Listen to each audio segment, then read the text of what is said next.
In this video, I'm going to show you how you can easily delete all the wallpapers on an iPhone. Be sure to watch the video to the very end so you don't make any mistakes.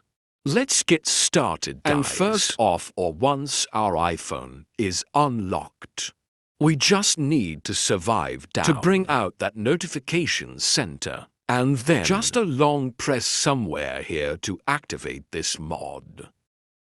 And that's basically where we can easily find our current wallpaper and all the other wallpapers we've previously used.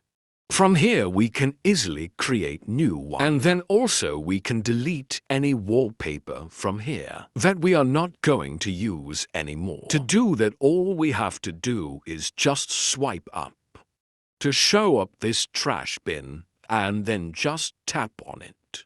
Swipe up, hit trash bin and top, and delete this wallpaper. That's how you can easily delete all the wallpapers on any iPhone. If this video was helpful for you, don't forget to hit the like button